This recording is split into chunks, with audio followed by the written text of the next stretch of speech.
they've always depended on America as this citadel of democratic stability that leads the way in the world. And all of them aren't sure that that's the case anymore. Great. Well, I'd like to welcome everyone to the AmChams of Asia Pacific virtual door knock. This is our fifth one, and we are thrilled to have with us Jonathan Martin. My name is Steve Okun. I'm chair of AmChams of Asia Pacific, also a senior advisor at McClarty Associates. Jonathan is the author, co-author of This Will Not Pass, the book we're going to discuss today. We talked to a lot of people for this book who were American allies. Tony Blair, the former Prime Minister of the UK, Bob Rae, who's the Canadian ambassador to the UN, a longtime friend of America, Malcolm Turnbull, who most of you know was, of course, the Prime Minister of Australia, and somebody who was sort of traditional center-right party in Australia.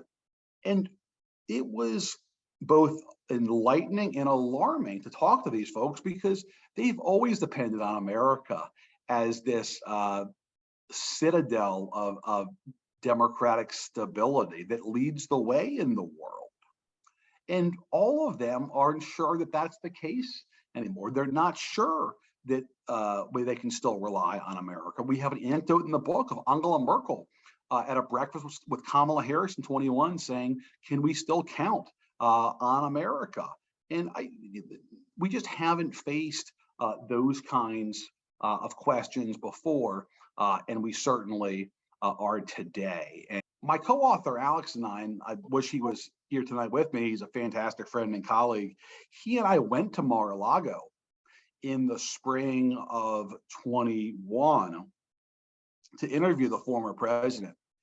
And to sort of get to my, in a larger point here about why this moment feels different, all of us on this call would be familiar with the archetype that greeted Alex and I as we approached Mar A Lago.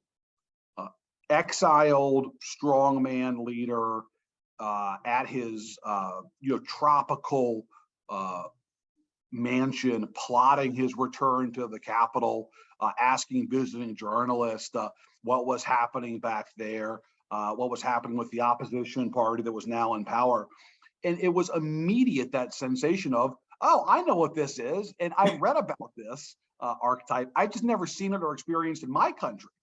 Because we're in this era of negative partisanship that I mentioned earlier, the best thing Democrats have going for them is the continued role of Donald Trump in American politics, his dominance of the Republican Party, as illustrated by his propelling candidates who were out of the mainstream to the nomination in a series of governor's races and Senate races. Democrats can talk about their accomplishments all they want. They will, I get it. But if you put them on truth serum, they would acknowledge that what they have going for them is being able to run against the Republicans once again as Trump beholden extremist in a handful of critical states. And today's American politics, that's how you win elections. This echoes precisely what happened in 15 and 16.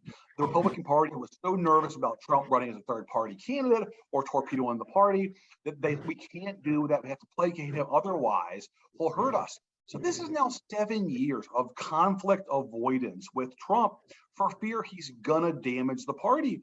But the great irony, of course, is that they didn't pursue the conviction, and he still may undermine them in the midterms by virtue of the candidates that he got through the primaries. And I think that would be a bracing lesson